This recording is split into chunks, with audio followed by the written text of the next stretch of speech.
Hi, folks. Thanks so much for tuning in to another episode of The Hitstreak. Check it out. I got to give a big shout out to my show sponsor, my friends over at AVLX. I also have to give a big shout out to Charles Henry and Ace Young, the amazing performers and producers of the music behind the show, as well as the amazing people that make up the Hit Lab creative team, who are the producers of the show. Folks, I have a favor to ask. If you like what you hear, and I know you do, click that subscribe button to make sure you get alerted when new episodes are dropped. Thanks for tuning in. The real success stories told by the people who live them.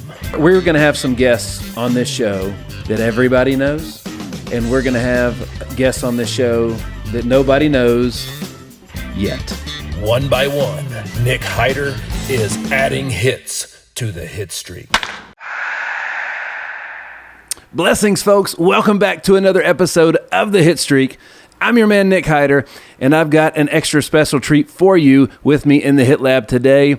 I've got the founder of the super PR firm, Our Public Relations. I've got Emily Bergh in the Hit Lab with me today. Emily, thanks so much for hanging. Woo, it's so good to be here and in this beautiful setup and spend time with you and all the folks out there listening. Thanks for having me. We got a lot to talk about, don't we? We do.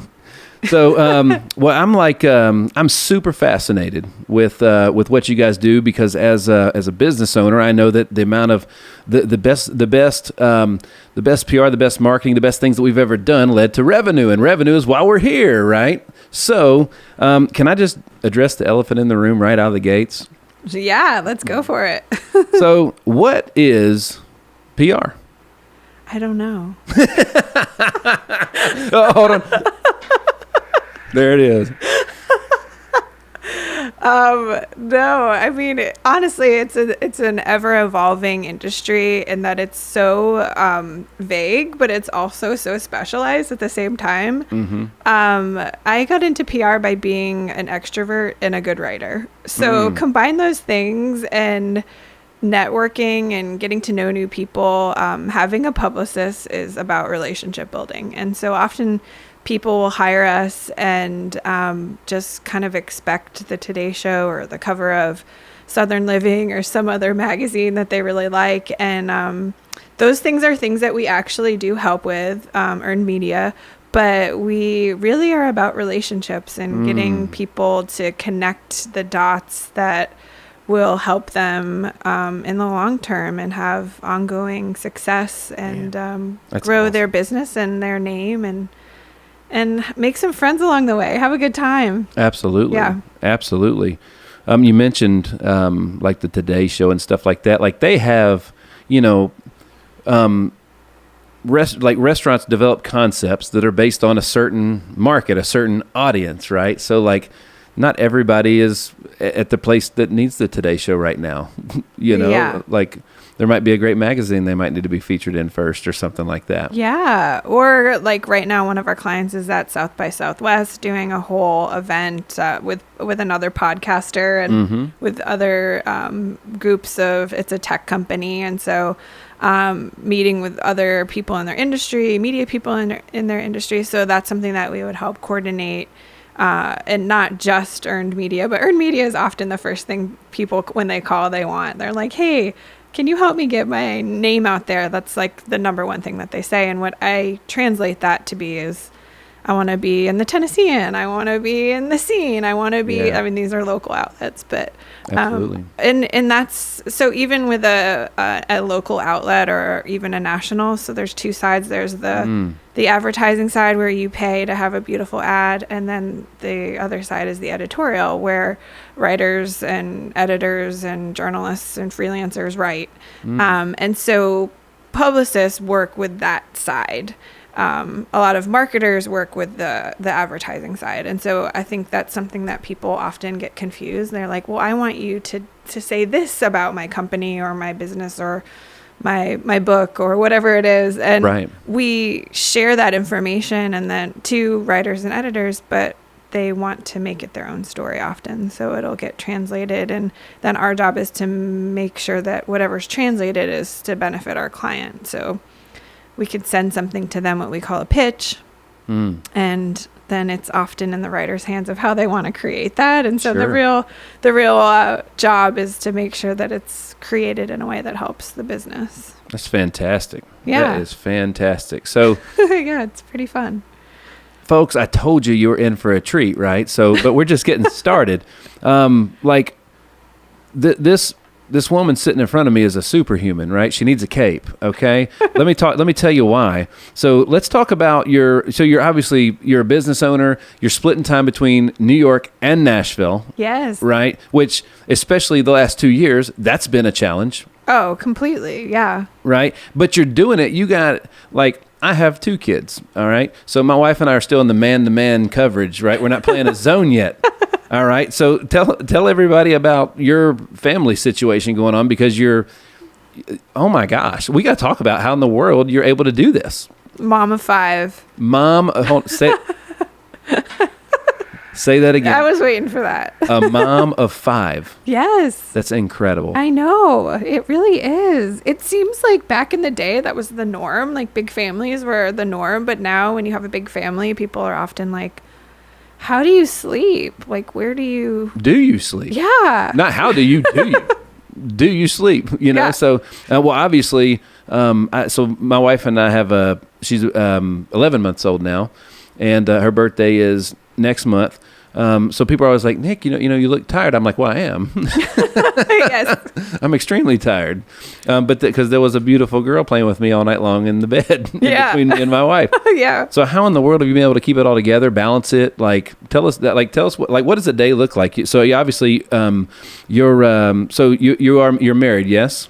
Yes. And he must be a superhuman too. My husband is, yeah. He's amazing. He's the former co-owner of the soda parlor in East Nashville. Fascinating. And we met through our industries and friends, and we both love hospitality and marketing and entrepreneur stuff and all those great things, and then we just also apparently love kids, because yes, people look at us like we're the family that, like, when we go out to eat we get stares like, whoa. And then we're also the family that when friends invite us over, they ask us to bring our own hot dogs, because like, there's so many of them. Yeah, I like, get can that. you just like bring your own food? It's so easy. So, like in the world of Disney, everything's based for the family of 4, right? The Yes. family of 3 or 5, the odd numbers. What about? So, you guys are 7. an odd number? Yeah, we're 7. There's no good package for you at Disney. No, yeah, the airport, everything is like, oh, we got to split everybody up on the airplane. Yeah. So when people are like, how many? When you go to the restaurant, you're like 7. Oh, it's a party? No. Yeah. It's just, you can call it that. It's just my family. We always get the tip added on. Yeah. So the auto gratuity. Yes. Oh my gosh. Yeah. You got to plan for that. Well, seriously, like, how are you guys like? It's hard. We thought it was hard when we had 1, but it wasn't. Looking back, it was super easy. And then having 2, it comes with challenges, great challenges, obviously, and it's all a blessing. But like, seriously, 5. Yes. I have no idea. There's another thing. I'm like, I don't know how we do it. I think you just do things that are in your life that you want in your life. Obviously, we want our kids, but yeah, it's a lot of managing, a lot of really good communication between my husband and I. He dropped me off here, and then he's dropping 2 kids off at sleepovers and has our baby, and probably is in the waiting room at this point, coming back to pick me up. And Right on. So it's a team. Yeah, It's a team sport. Team sport completely. And You guys are parentpreneurs. yes, we are. Yeah, my husband now works for Corporation Ardent in Nashville, and also helps our PR too with different things that we have going on. He's a genius when it comes to anything with the computer. He's into data and coding and all that kind of stuff that I'm like, I don't know what you just talked about, but it seems really smart. That means he makes a lot of money. Yeah, exactly. So that's awesome. Yeah. That's awesome. So you mentioned that you guys met in the hospitality industry, which is where I met our former guest, Kristen Kukta. Yes. We met her in the hospitality industry, and we were formerly in the hospitality industry as owners. That's where we learned to market and promote, because especially back in the day in Nashville, the best promoters did the best business. It was fierce. Right. It was very competitive. You had to be creative. You had to be able to forecast and plan and do a lot of things. You had to have a legitimate budget. Most small businesses do not spend even close to a fraction of a percent of what they should spend on marketing. Oh, I mean, we need to quote that. And that's a good one in there. Yeah, we need to get that one in there. Well, they don't. They do. Yeah. I mean, it's baffling to me because it's like the people that help you make the money, you're often like the first to cut when you think you need to cut budgeting, marketing, often, especially restaurants or hospitality clients. Yes. Yeah, and that's where we started. Our PR used to be known as bar PR. Okay. Because we worked with bars exclusively because it was like the time where the craft cocktails were happening. And then from restaurants, I think restaurants PRs have been a thing for a while, but then the bar industry caught on and they were like hiring us like left and right. Obviously in Nashville too, there's a lot of those folks around. But yeah, I feel like I learned that market so well, and the team that works with me, we all like kind of are the masters of the hospitality, and then we used whatever we learned in hospitality for other businesses, and kind of like the secret sauce, as we call it. So that's where we definitely have that in common, because I feel like once you learn about a restaurant and how it works, you can put that front of the house, back of the house, into any business, and have it turn into something that's beneficial for the business. Well, you know, another mistake a lot of small businesses will make is, and sometimes you have to, and it depends on the industry or whoever your market is, but they'll try to do it in-house. So in-house means one person. If I hire your company, you just said it, I get a team. Right. Oh, completely. A whole team. Yeah. And the more successful businesses have a team. Absolutely. Any business that we work with at this point, they have a team of people in-house, and then they'll hire us to be their out of the house. Yes. the front of the house, and we're the front of the house. Absolutely. If you're going for the equation of the restaurants. But yeah, I think it's super important to know that, like, as much as even myself managing my own message, we have other people in marketing that help our PR grow. Absolutely. Yeah, we hire marketing people that I trust. Kristen's one of them to help our PR She's grow. Great. Yeah, absolutely. We help each other. So I completely think that it's often a misdiagnosed part of the problem. Like when there is an issue with growing revenue, that people often think, oh no, it's not marketing. We got to do this. We got to paint the walls. We got to, do something to make it look like we're more successful. And it's often like, no, you need somebody to really help you manage who you are, what you're good at, what am I getting when I come to your business or give you my money? Why would I do that?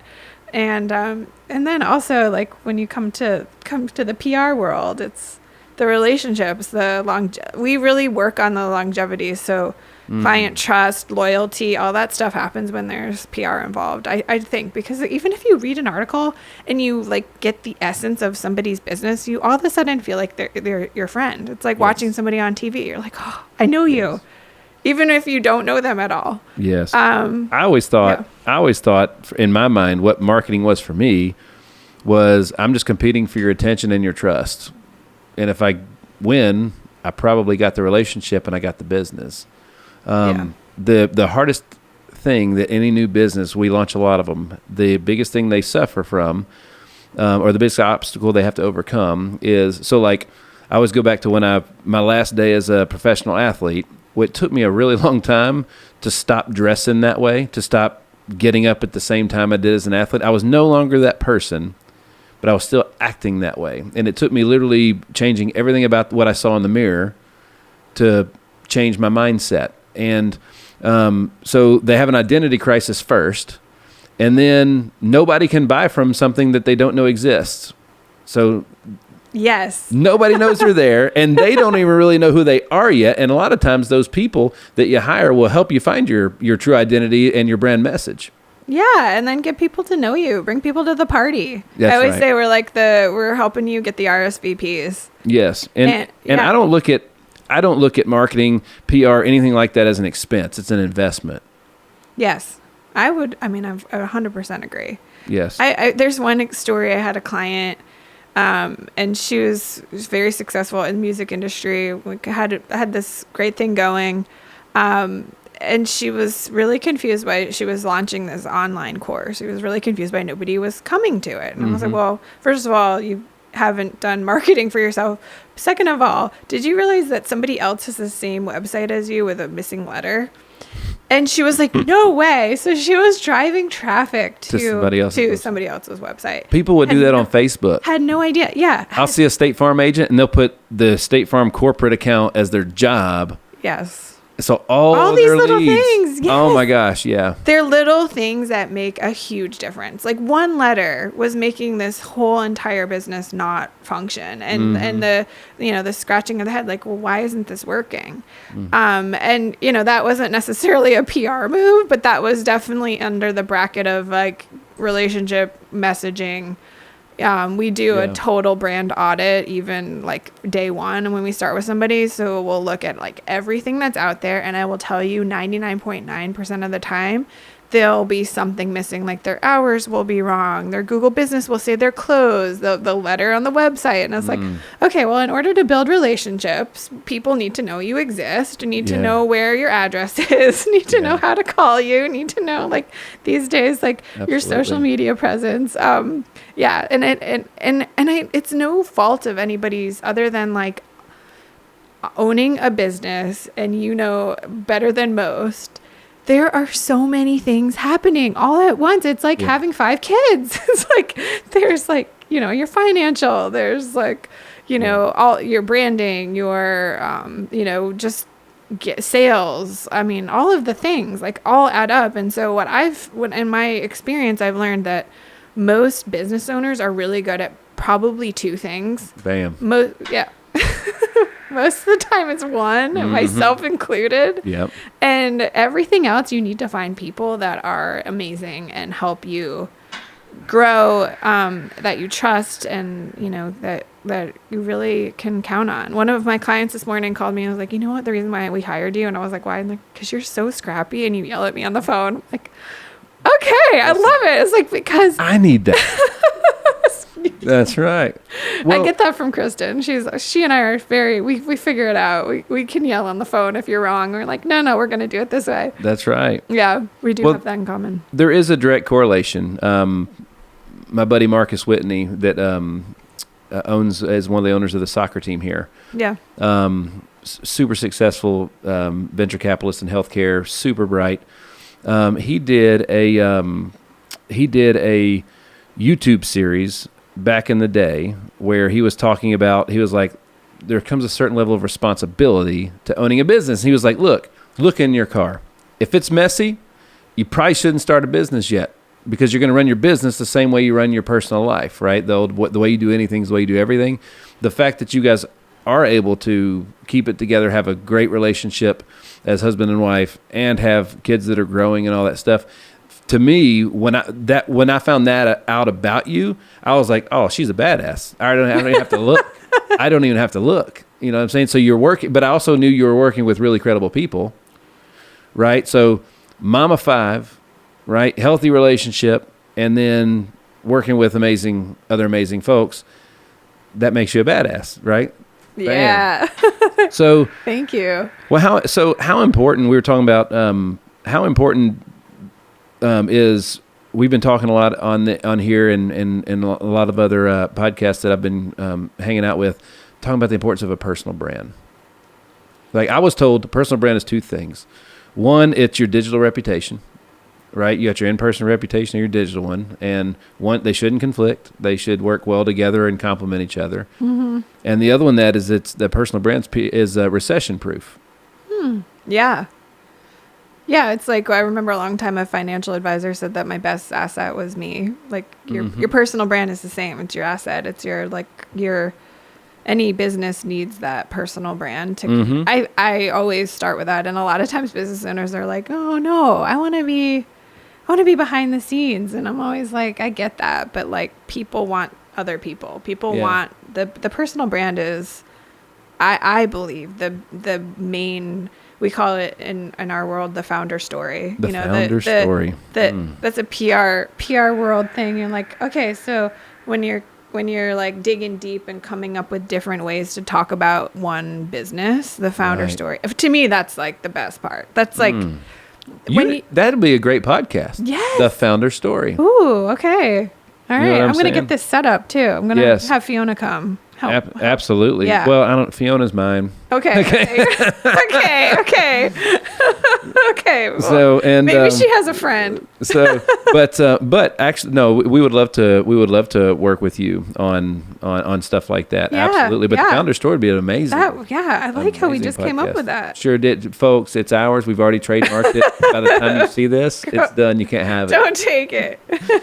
KK will be Kristen will be my co-host. Oh my gosh. We're yin and yang. If you haven't felt Yes. before, yeah, That would be. we are. That would be super or freaking awesome. A super podcast.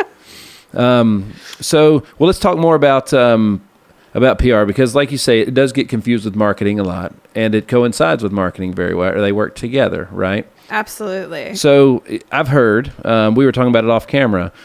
Sometimes your industry can be known as the dark side. Yes. Oh, yeah. So let's talk about that. So I think the main thing is that your first question, what is it? So anything that's unknown tends to make us nervous as human beings. I mean, you think of anything that, like death, we don't, we're all scared of, a lot of us are scared of dying because it's super unknown. Right. That's right.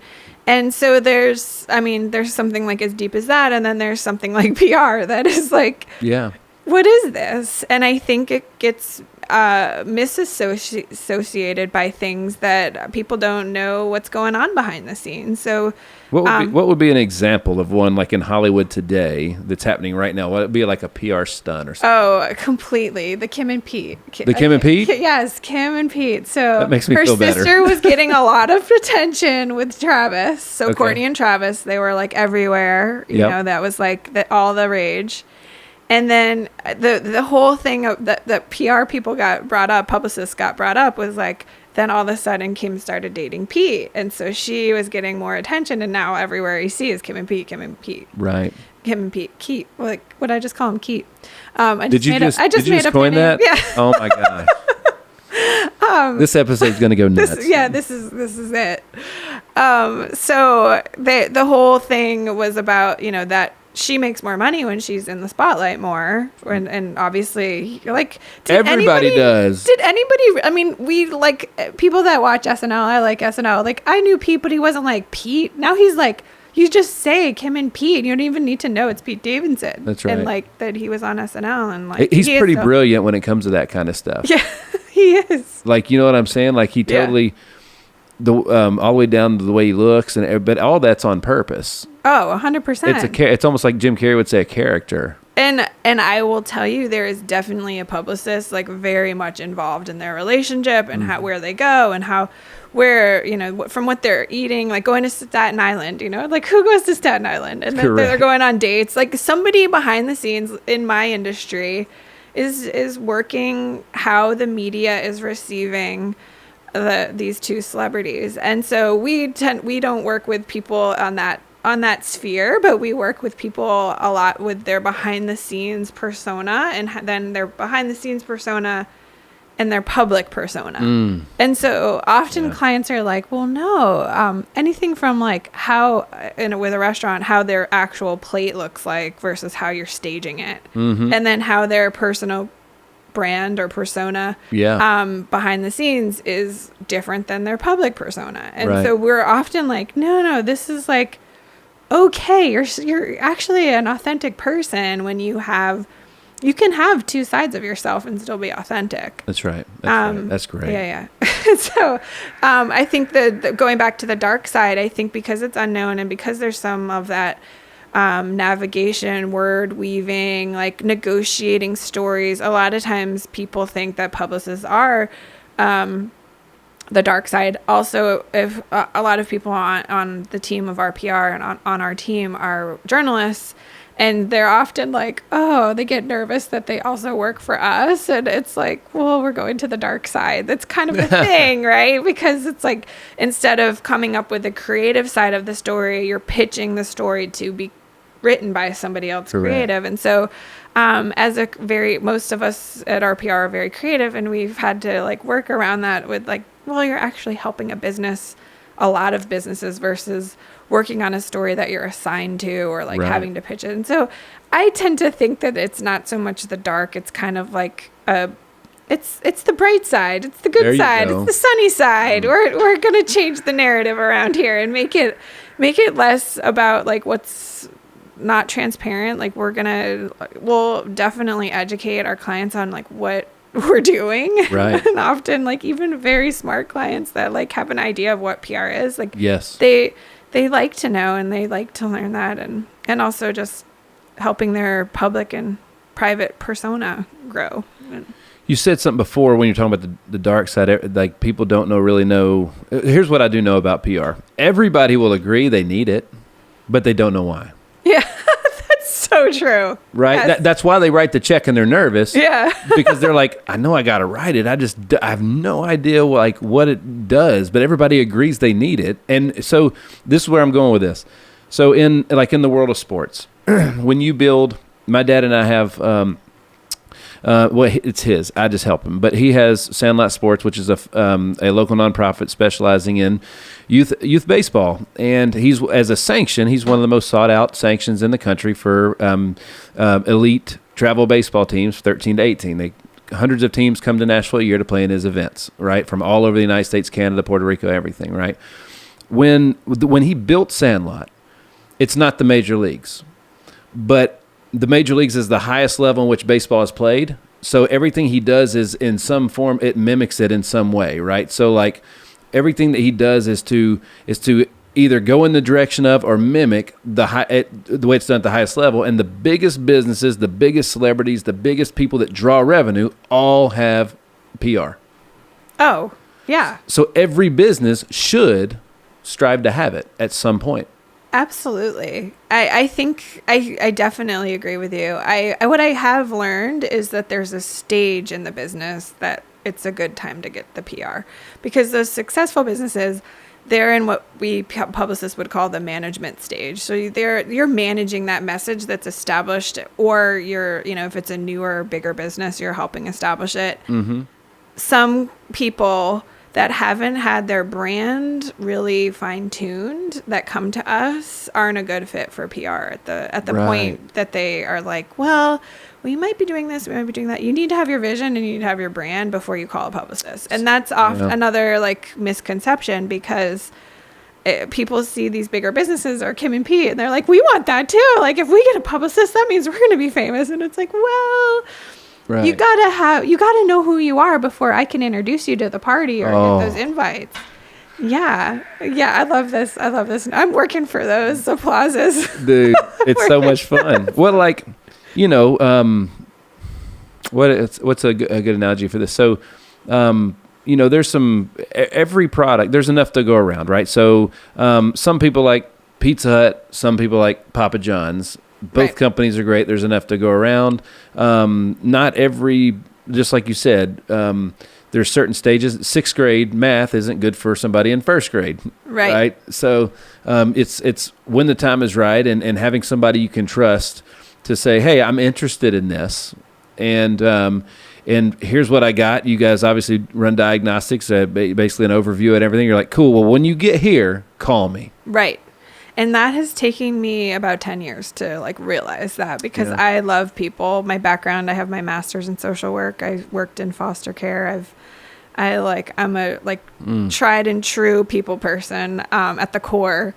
And so I'll meet anybody. I can meet anybody and be like, I can find a way. I can hook you up with this journalist and they'll write about your story. And I can find anything. But in order to have a successful long-term relationship with somebody, a client, I've learned that you have to have that established base. Publicists don't build your foundation. Brand people, brand professionals that's their thing. They're like, here's a good story. Here's the color palette. Here's like your motto. Here's your fonts, like everything that you kind of have to like put those pieces together. I just have learned that it's got to be at the time where a business has that foundation and they're not like calling us and saying, I haven't had anybody come. Like, I have no online sales. I have no business. I have no revenue growing. It's like, that's not a PR problem to solve. We can help grow existing revenue, and that's another misconception that, or clarity point, I will call it that. That will help you'll increase. I mean, I've seen it happen almost overnight, where they, somebody gets an amazing article written, or they're on a TV show, and you just see, like, I can see the numbers growing. Well, there's a certain amount of impressions that have to happen too, right? So, like, if you see the commercial on television, you're not just going to see it one time. They're going to rerun that thing over and over and over and over and over again. And it's most people don't give PR and marketing a long enough window. They don't budget it properly, or their expectations are not real. Right. I mean, hell, if I owned a pizza shop and I came to you for some PR and you were going to triple my pizza sales, you just open up the pizza shop and do it yourself. Yeah, exactly. I love pizza. I'm Italian. You're speaking my language. Pizza. Oh my gosh, I love pizza. I love it too. Yeah, completely. I think that, we help with sales. We're not salespeople. We help with marketing. We're not marketing people. And that's where that whole, like, dark side, what do you do, comes up a lot. And it's like, well, we take what you've got and we distribute that to people that will be interested in who you are and will help share it and continue to share it. And so it'll live on the internet a lot longer. Your story, your message, your, something really good that you're doing in the world and the community.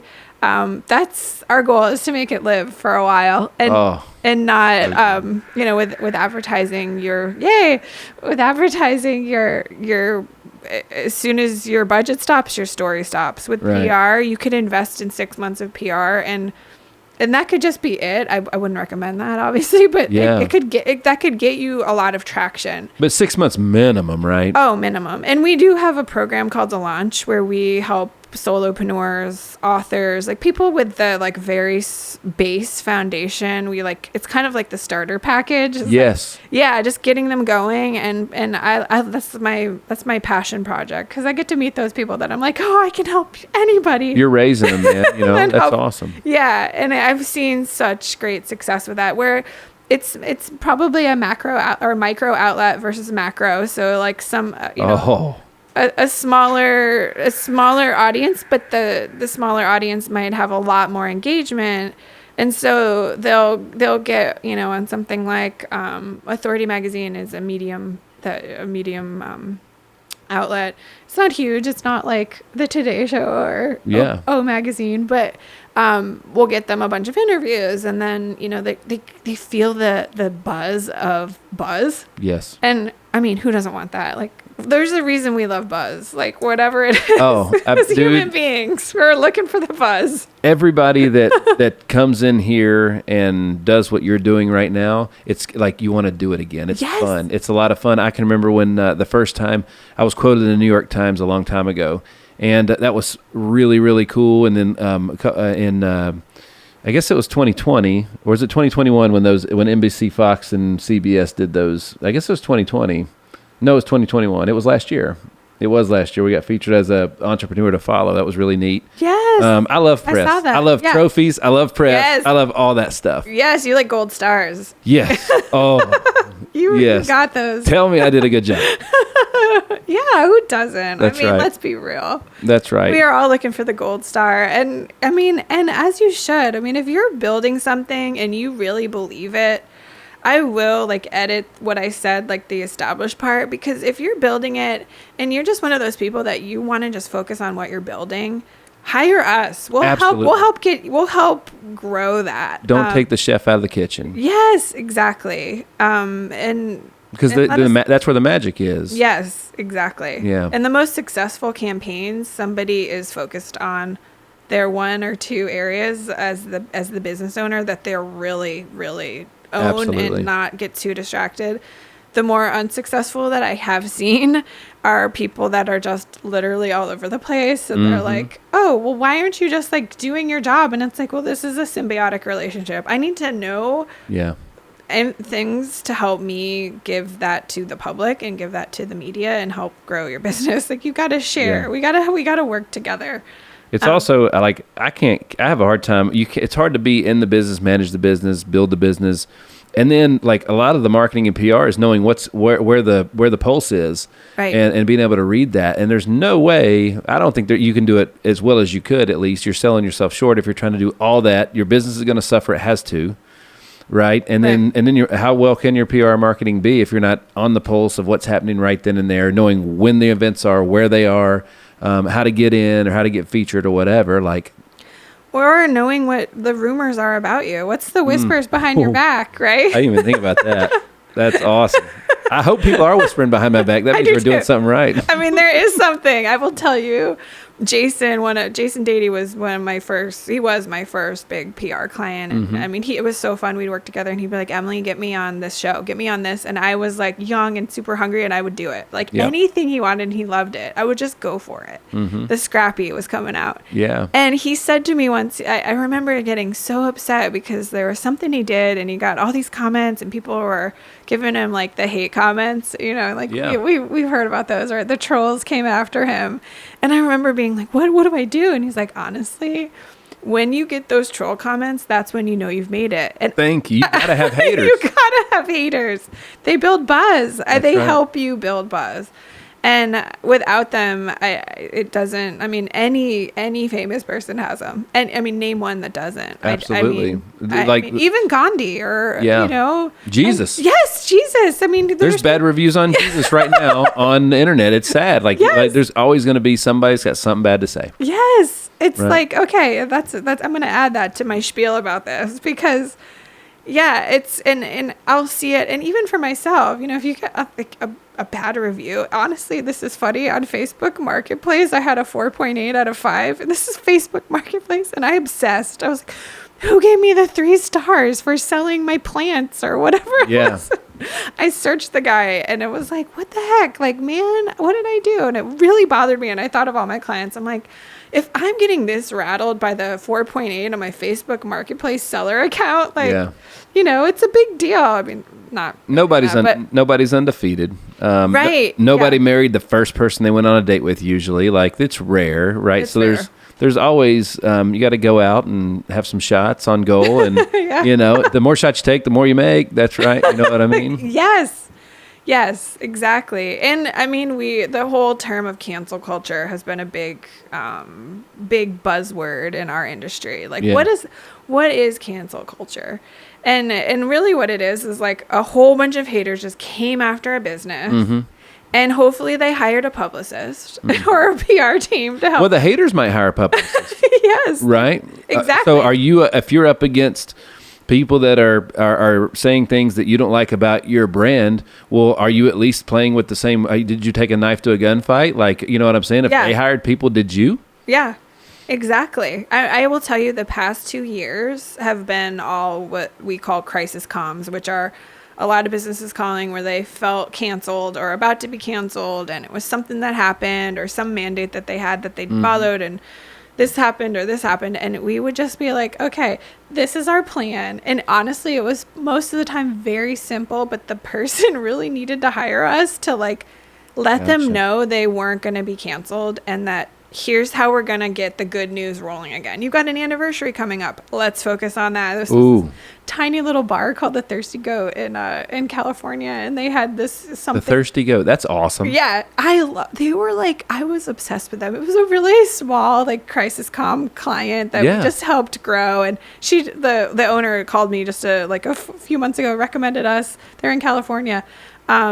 And recommended us to one of her friends because we had done such a great job just making them feel like they're not going to totally be canceled because they felt like they were at a certain point because they made some decision over a mandate that happened in California for their business. And it was like they did the right thing. Sure. And but they needed to like get the good news mojo rolling again to get the confidence, and then the confidence got the people rolling back in the doors. And it was so that's been a whole new part of our industry that, you know, back when I started way back in back in the day, 13 years ago. That is, I mean, that's a long time. It is a long time ago. That's a career for a lot of things. You know what I'm saying? Yeah, I always say I'm in the like juicy center of my career where I'm like seasoned enough to like know what I'm doing well. Yeah. But also still like not like old news. Sure. Absolutely. I'm like going for it. Yeah. You're at that. You're at that sweet spot now where you've been doing it long enough and you've got the relationships going, but you're still young enough in the journey to like be taken seriously and like they know you're hungry still. Still hungry. Yeah. Absolutely. So let's take a shift a little bit and talk about how you got into all this, right? So I've got on here that you're a New York native, right? Nashvillian by choice. You split time. I've got Mermaid. Something about mermaid hair. What's that? Mermaid. This is the mermaid hair. There you go. The long, somewhat wild hair. Yep. It's pretty tame right now, but yeah. Well, headphone hair is real. I tell you. Hair. Yeah, I'm kind of concerned about it. I haven't seen it yet. I have a hat I have to wear after we do all these because it's that bad. You've got like merman hair. Well, thank you. I don't think I've ever said I liked a man's hair, honestly. You're Well, like the first. It takes a long time, I'll be honest. Hey, it's worth it. That's right. And thanks to my girl, Shannon. She's been working with my wife and I. She was at Synergy Salon here in Nashville. Ooh, okay. Off of Charlotte and 46th. She owns the salon. She's freaking a boss. She's going to be on here soon. Oh, yeah. You can have her. She makes me look way better looking than I am. Absolutely. That's a key. I need all the help I can get. That's like putting the style in stylist. Yeah. So vintage shoe hoarder. Yes, there's these some vintage shoes. Those I'm are. wearing. Can you? Let's see. There. Hold on. Hold them up. Vintage. There they are. Yeah, we got them. Doing my yoga in this seat.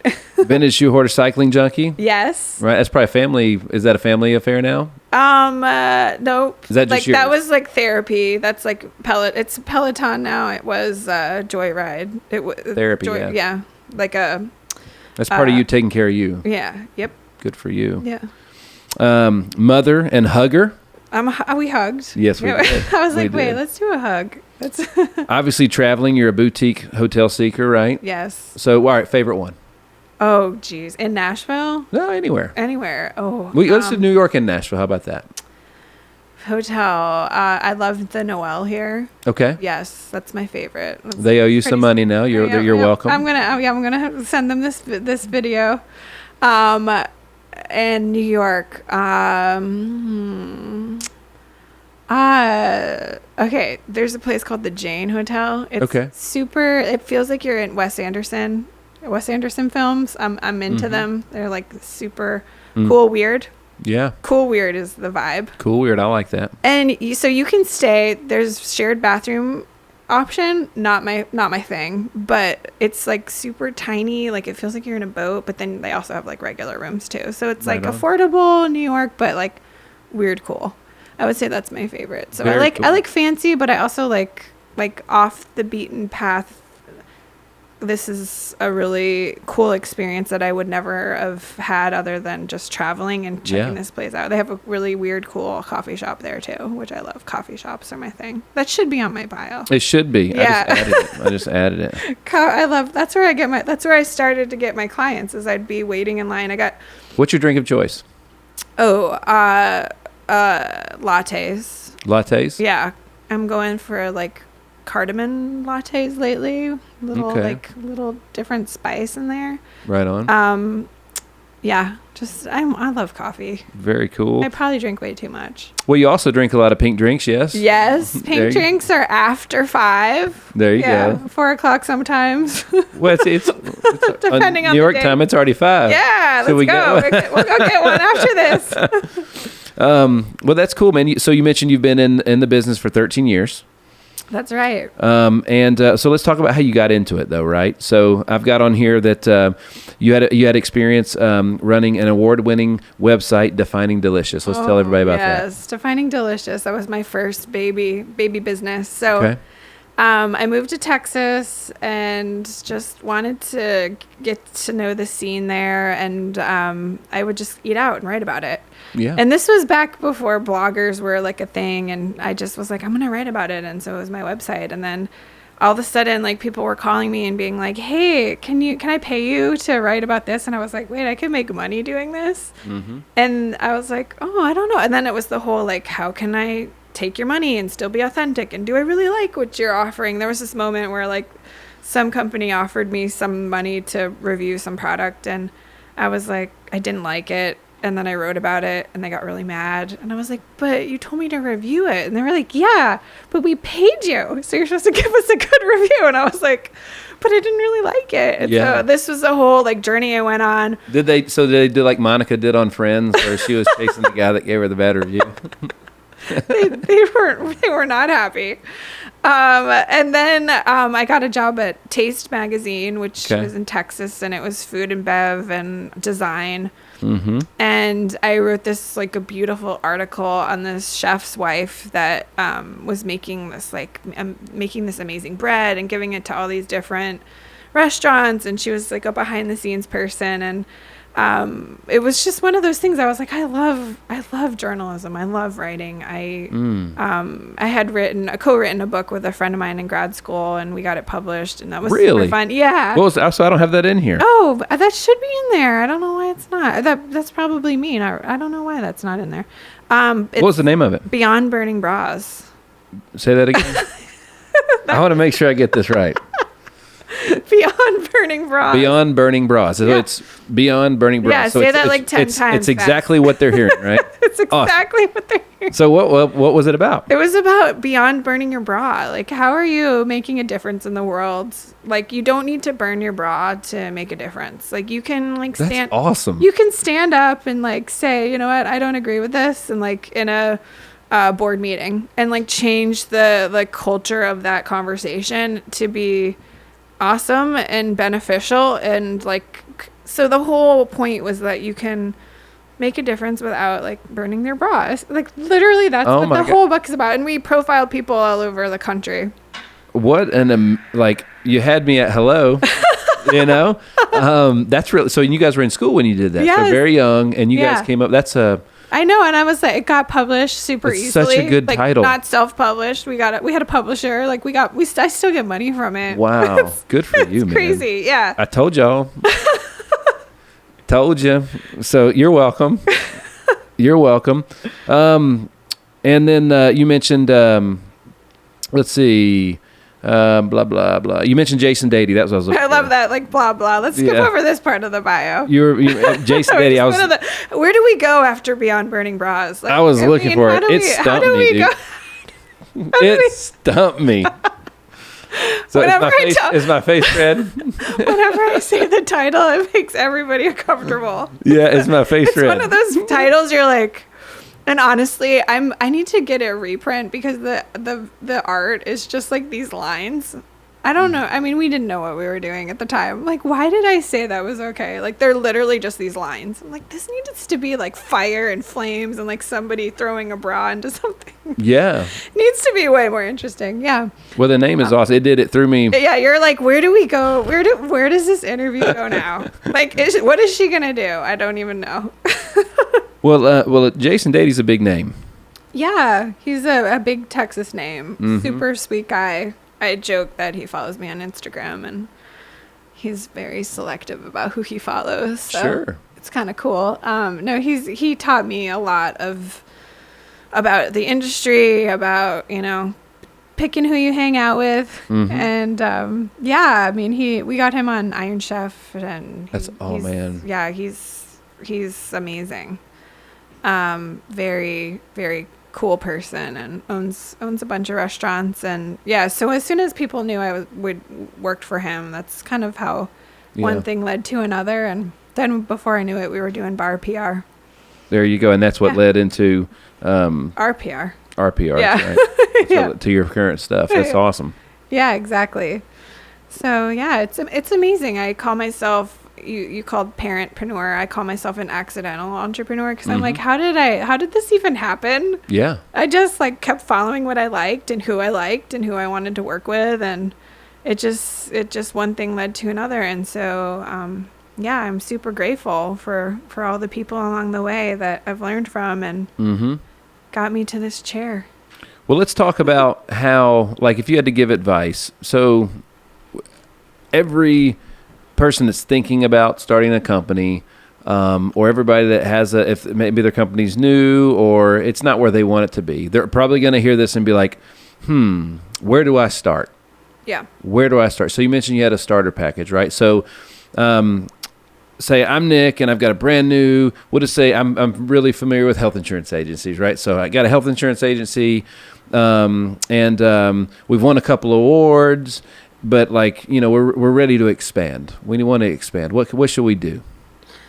What should we do? Well, I would like to know what the awards are and like how that benefited you. So I'd kind of start with that inventory and just like what is like what we call organic growth. Yes. And where from the organic growth, I would look at where that came from. Was that, you're just a rock star and people are like, I want to know what you're doing, and just kind of knocked on your door? Or was that like your own networking? Or was that like just the awards or some word of mouth? Yeah. So we do that automatic initial brand audit. And then from there, we pick apart like, okay, this worked. This is what we'd like to add to. And then we come up with our pitch strategy. So putting together, similar to sports, we're throwing those pitches and Absolutely. like who we're going to throw them to, who's going to catch, who's, build the team. And so we'll put together those pitch angles and then the segments. So I might be getting too geeky here with like I what love it is. it. Okay. I'm learning right now. So the segments are a huge thing in PR. So segments are like certain writers only write about baseball. Certain writers only write about pizza. So it's like, and certain writers write about both pizza and baseball, but they Oh my God, who are they? Yeah, we like them. I want to read that. But they never write about tech startups. Sure. So if I were to pitch them and I pitch them a tech startup, they get really mad and then they're like, take me off your list. Then I blacked out 2 segments. You don't want to do that. This is like industry things, like no-nos, but a good publicist will like take your business and then segment you into like, here's when we're going to talk to the pizza guy, we're going to write about like your best-selling pizza. When we're going to talk to the baseball guy, we're going to talk about your baseball team, like how it's unique. And your athletes' knowing what profiles. outlets are appropriate. Yeah, exactly. And then our job is to start sending the pitches to the segmented outlets and people in those segments. And so that's how we would get going. And then from there, we would track, some segments. I'm always surprised. Some segments work really quickly and some you have to like really negotiate and navigate. And sometimes I'll even write to some people that I know well in that specific segment and be like, what is it about this client? Like, why aren't you picking this up? Like you just wrote about another client. And you wrote a whole story on this other client. Like, so I know it's not me. So like, what's happening? And they'll tell me. They'll be like, honestly, like, there's nothing here. Or like, somebody else just wrote about something really similar. I need a new pitch angle. And I'm like, okay, great, I can do that. So, and that's where like a good publicist will navigate those relationships for you. Well, those outlets have audience, and they have a responsibility and a job to do as well. Yeah. Right. And so. With what I've found out is like all marketing, if it's not organic, you're basically paying to play, right? Right. And same thing in PR. And so like I'm gonna I heard an interview with Deion Sanders the other day. Deion's coaching college football, and he said that he was talking about like in football, the head coaches may have a year or two to prove like they can win before they get canned and the next one comes in. So they don't have time to get a high school kid that's 18 years old, never been on a campus before, never lived away from home. There's a lot of risk that comes to that versus a JUCO kid he's a year or two older or more, already been to school, already lived away from parents, lived on campus, and so on and so forth. So he can get the coach can get more of a result from that. Right. You guys are in your industry.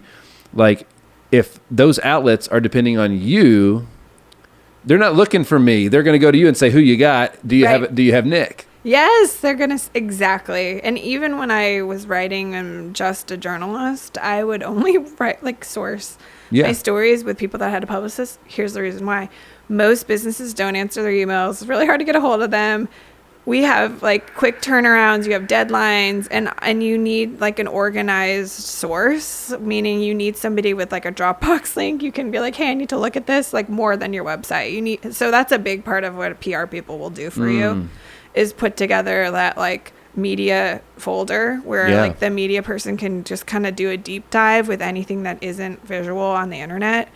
And that's that is going to get you a lot more traction than just sitting around waiting for the phone to ring. Absolutely. Yeah. Absolutely. Yeah, source, that's a huge thing. So there's reactive and proactive media. So the reactive is they come to us and they're like, hey, Emily, we need a Nick guy, or we need a pizza guy, or we need a baseball guy. We need all, whatever it is. And then I'll be like, oh, great. And I'll send it to those clients. I mean, this happens on a daily basis. Hey, we have a good fit for that. And we'll send it. We need a quote for this. Sometimes we'll help clients just quick turnaround, get their quotes going and send it to them for approval because we already have that in our source bank.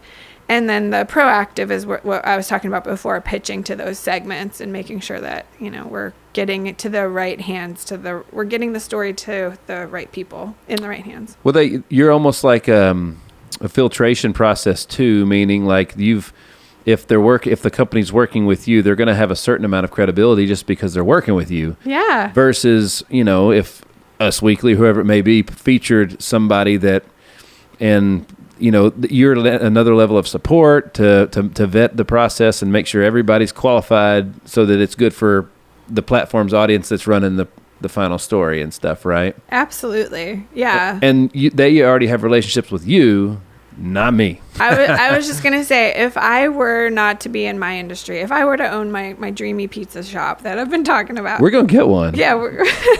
Let's do it.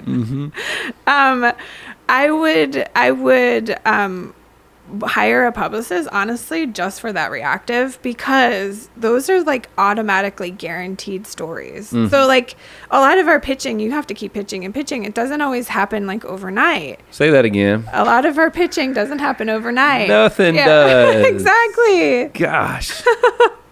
So the reactive, and clients get so annoyed. Honestly, even really smart ones, except for Carrie Bringle, he gets it. He's amazing. Okay. They'll be like, well, I don't want to weigh in on some obscure or whatever it is. So it's in their segment. So it's a question that somebody in their journalism segment. So we'll talk about barbecue. So it's a barbecue writer, but they want to know what Carrie's favorite cast iron plate or cast iron whatever his favorite cast iron tool in the kitchen is. Yeah. Right. And so he'll be like, he'll answer it, but that's obscure, right? That's Sure. not talking about Peg Leg Porker or Bringle Smoking Oasis is a new place or whatever he's got going on that we might be pitching. That's a segment. So that person, if that's somebody that's in Idaho that has a blog of 500, I might be like, hey, that might not be a good fit for us right now. We got a lot going on, but I'll get to you at some point. Yeah. If that's the Wall Street Journal, I'm going to be we're going to answer that right away in the deadline because it gets your foot in the door. It gets you momentum. So, and a lot of times those obscure questions are what are you pitching? And I'm this is not me. This is the writer is interested in you.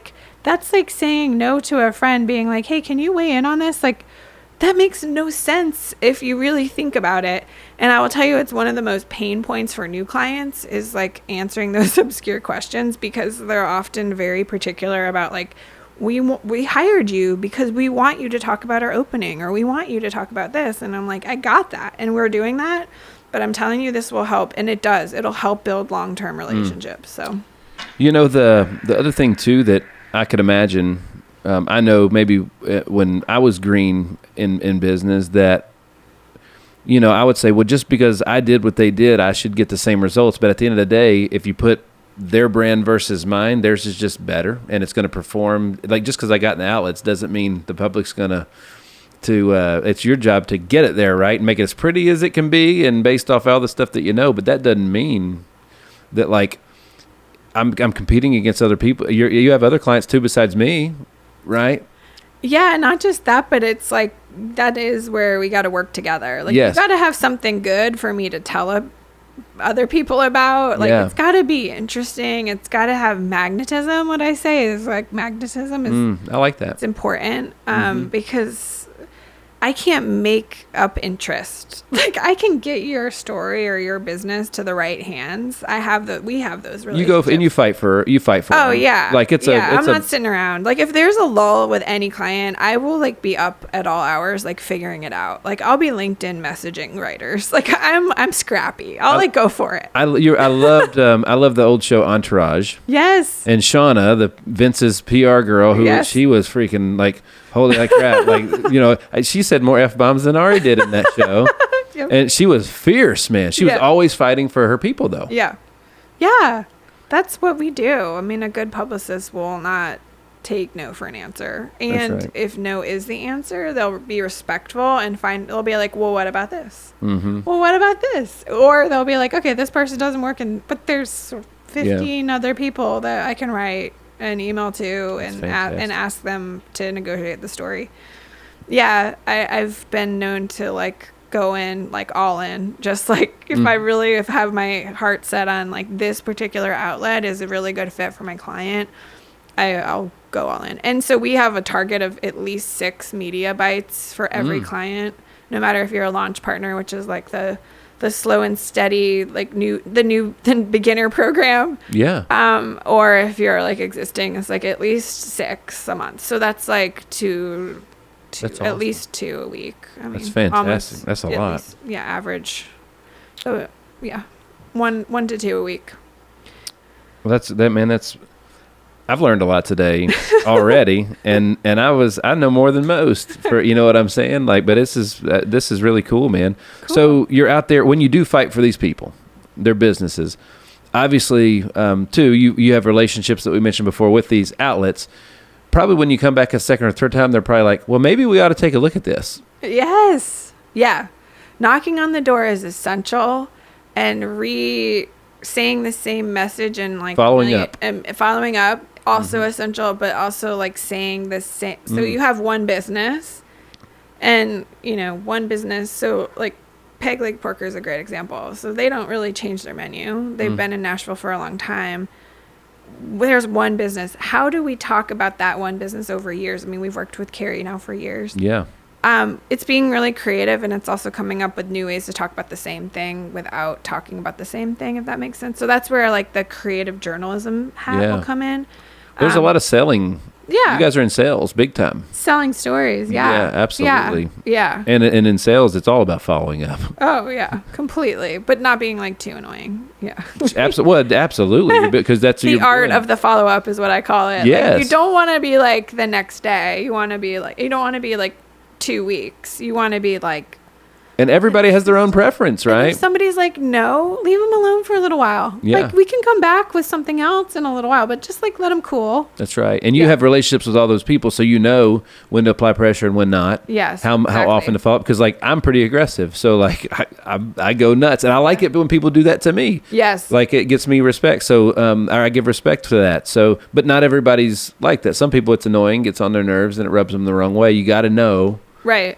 Or somebody audience. like my husband who's so smart and got so much going on. He'd be the worst salesperson in the world. Right. He'd be like, they said no. And I'm like, he doesn't like.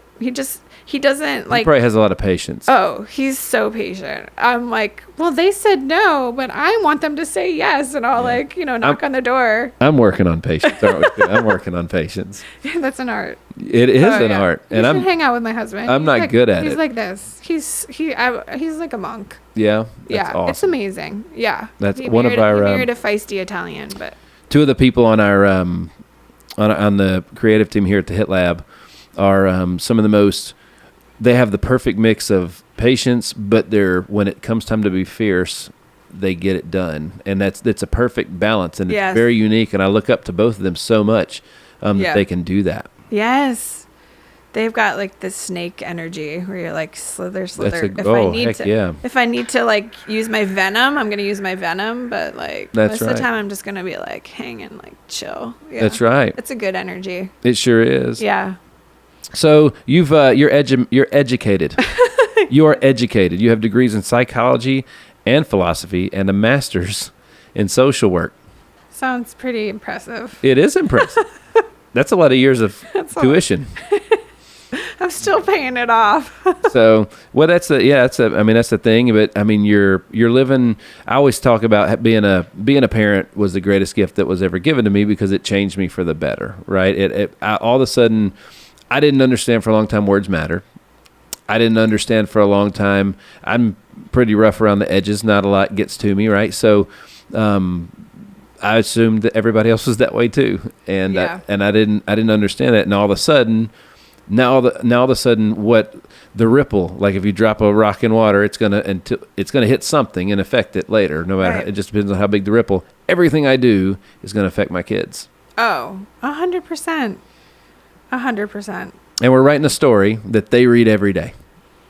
And they take detailed notes. And like, they don't. How school. did you remember that? And they're like, I remembered everything. Yes. Yeah, and I heard everything. I'm like, really?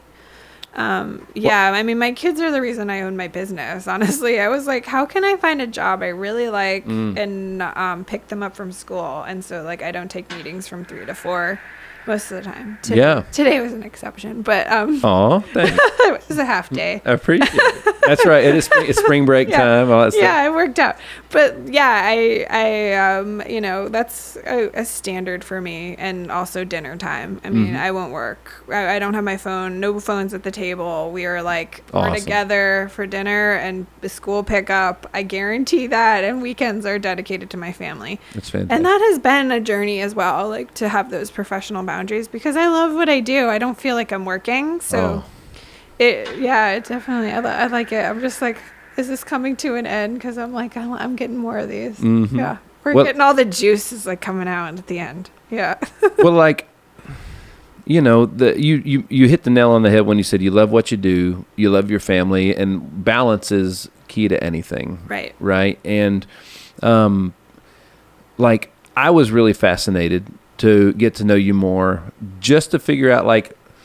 I'm self-employed because nobody was going to tell me. I was never going to ask for permission to go to my son's ball game or coach his team. Absolutely. Go serve at church or do anything that is why I believe I was placed here on this earth, right? So I didn't want to have to ask for permission to be sick, to go on vacation or anything like that. But more importantly, I didn't want somebody to tell me, hey man, no matter like you got to go, I can't pay you anymore. Or even if you're the best, you can't get paid like the best.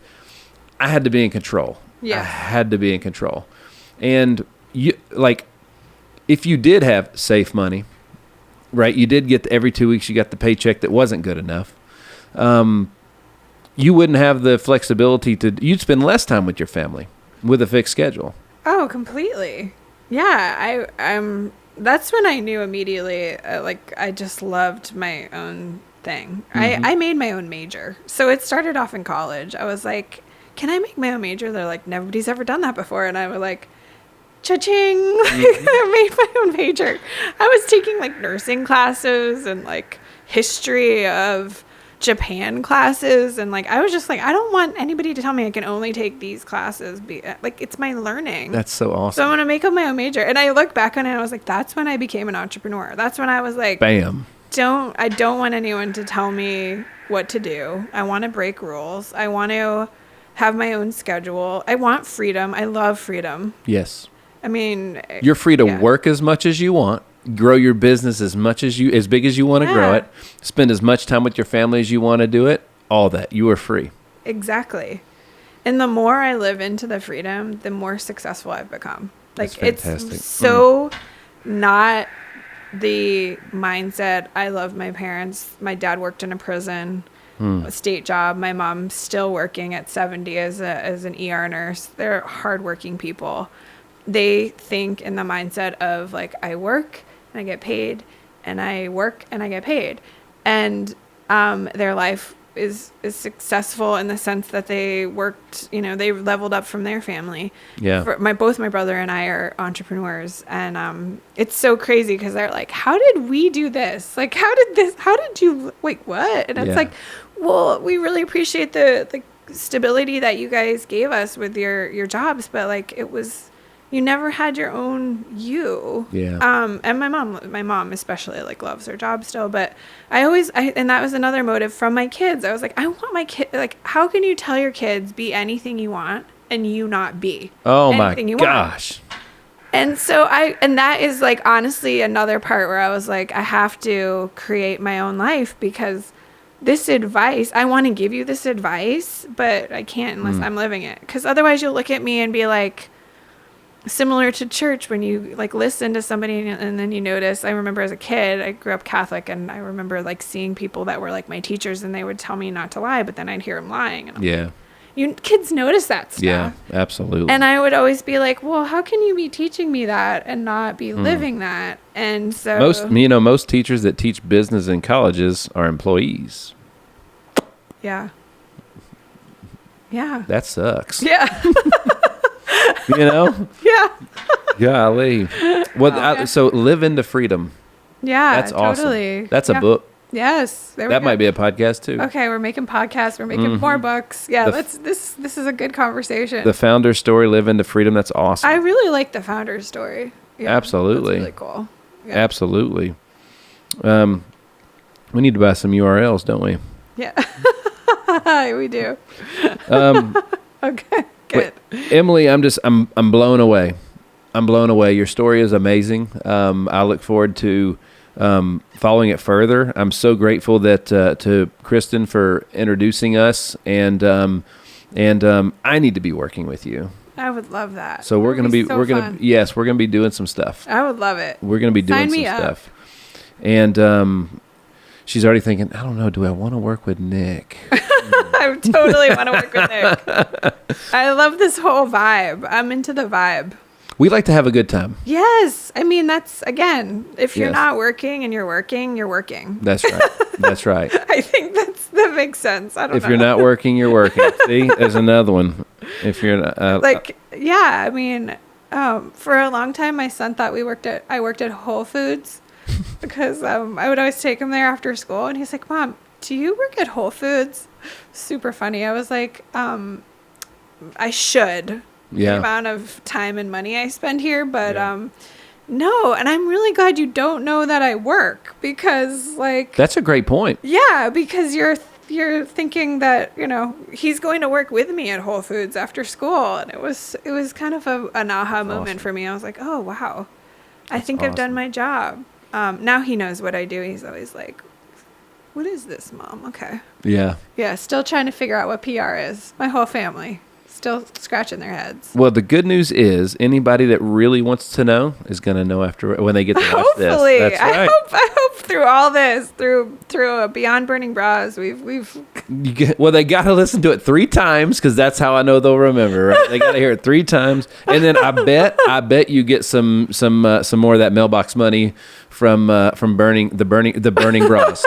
The sales are going to shoot up. They're going to be like, yeah. Well, I know you're going to sell at least one more copy. Oh, boy. I got to have it. And I'm going to want you to autograph it for me when I get it. Oh, yeah. I'll just for real. So where can people buy it? Anywhere? I think it's on Amazon. So. Amazon? Yeah. Awesome. Yeah. That's fantastic. But you should wait till I get the cover remade. The second edition. Well, no, I got to have the original too. Okay, I'll get you both. I'm going to have the original too. Well, seriously, Emily, I'm blown away. Your story is amazing. You're the American dream, man. Thanks. You're the American dream. I got to meet your husband. He sounds like an amazing person. Yeah. You do. He would be really a great interview. He's so smart and very, very sweet. Well, your people can get with my people. We'll make it happen. Yes, absolutely. We'll make it happen. I know why they had 5 kids, because they've got a band. You guys have your own band now. Oh yeah, soccer. We have our soccer team. We've got everything. That's right. So one kid goes. It's like, no, we don't need to go into the draft. We're just give us a jersey. We're ready to go. I know. I keep thinking about like our house and how I'm gonna have like as our like because your kids grow, then you've got like wives and husbands and kids. Like I'm like, how? Well, this is gonna be really fun. We're gonna have like go from a soccer team to like a full-on stadium. And the holidays, 10 years from now, 20 years from now, are going to be so awesome for you guys. Epic. Yes. Yeah, they really will. Yeah. That's fantastic. I can't wait to keep sharing that with you and absolutely getting to know each other. So Emily Bergh with Our Public Relations, right? And let's tell everybody where they can find you, right? So on Instagram, right? On the gram. On the gram, it's RPR Firm. Yes. Right, and they can find it because it'll be tagged in all of our stuff. But RPR Firm on the gram, and you are rprfirm.com is your website. Right. And great follow. That's an awesome Instagram page too, as well as Emily Gracer, spelled GR8, the number 8 CER, is your personal one. And there's a pink drink photo in that, if I'm not mistaken, in that profile. Yes. That was my old AOL handle that I had transferred to my gram. There you go. Remember Instant Messenger back in the day? I was the late adopter back then. Oh, so I really? waited till everybody else did it. I could see you back there. So MySpace? I had a MySpace at one time, but again, I was late to the party. Like, I don't know, man. I was a late adopter for a really long time, and then something changed, and I became an early adopter. So actually, it was Marcus Whitney, who I referenced before. He taught me about early adopters. He's like, Nick, there's like 8% of folks are early adopters. Those are the folks that people stand at the Apple store waiting on the release of the phone, right? And then the other 92% are usually, they're waiting for somebody else to say, he's like, basically they're saying 8% of the early adopters are basically the leaders. And everybody else is going to say, well, what did you think? Should I do it? Yeah. And they're going to go with it from there. So now you're the one that waits? Or I'm not the one that waits anymore. No, we used to be. Okay, and, okay. I was a little bit late to not really to the podcast game. We were designing this show and everything about it for probably a year and a half before we ever actually got it off the ground. I love this show. This is a good show. We're having fun, man. Especially we're just having a good episode. This that's right. So this is the best, all right, the best one ever. Yeah, take that, Charlie. Yeah, and oh man, Charlie was, Charlie, he was so much fun. He hasn't done. I'm on his square and I'm regretting it. Like I'm in the little corner and he's got the big Charlie name right there. Charlie taught us a lot when he was in here. He taught us. We took a picture with him and he had his hand on the front of my shoulder. He's like, I did that. And I was like, no, why? He's like, because now they can't cut me out of the photo.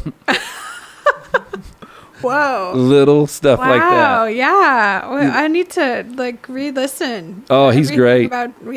He's great. And he's one of the best self-promoters on the planet. Does it the right way. Yeah. Literally, he was like, if you go to the bathroom and come back, hi, I'm Charlie Monk. I'm going to reintroduce myself, first and last name, every time, no matter how many times I've met you. Oh, I love that. I did that once to David Robinson. Yeah? Yeah. That everybody's jaw dropped at the MBA party. Like, wait, you don't know him? And I was like, no, I know him, but I want him to know me. That's right. Yeah, you got to introduce no matter what. Oh, yeah. Boom. Well, Emily, this has been freaking amazing. I can't wait to. We love. There's a few of our folks we are going to be we'd love to bring back and talk further. You got an amazing client list that we could have talked a whole episode just about them. Yeah. And obviously just watching your family grow and everything else. Anything else that you want to leave anybody with before we bring it to a close? I think we've covered all of our bases. You were fantastic. You were fantastic. We've been rocking and rolling, man.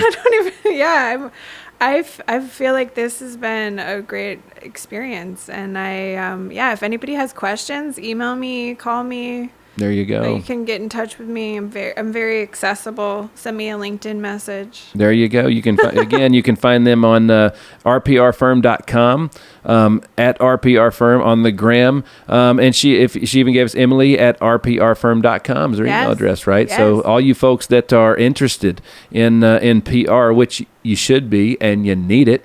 And if you don't need it now, she'll tell you, right? She'll tell you when you need it, right? Yes, we'll talk about it. That's fantastic. Yeah, we'll see where we can fit, we can fit. I guarantee you they'll learn. Yes. I guarantee you they'll learn. We're going to be doing something with you for sure. Yeah. Absolutely. Yes. Absolutely. Well, Emily, again, I'm just blown away. I'm amazed. Thank you so much for bringing some of your story to us today and educating us. Yes. It was fantastic. Fantastic. Great. Well, folks, thanks so much for tuning in to another episode of The Hit Streak. Once again, I'm your man, Nick Hyder, and thanks so much for all the amazing feedback that we've been getting. We love all the notes you're giving us. We read each and every single one. Don't forget to hit that subscribe button to make sure that you get alerted every time a new amazing episode like this one drops, all right? And guess what? They come out every single Tuesday. So once again, thanks so much for tuning in. God bless.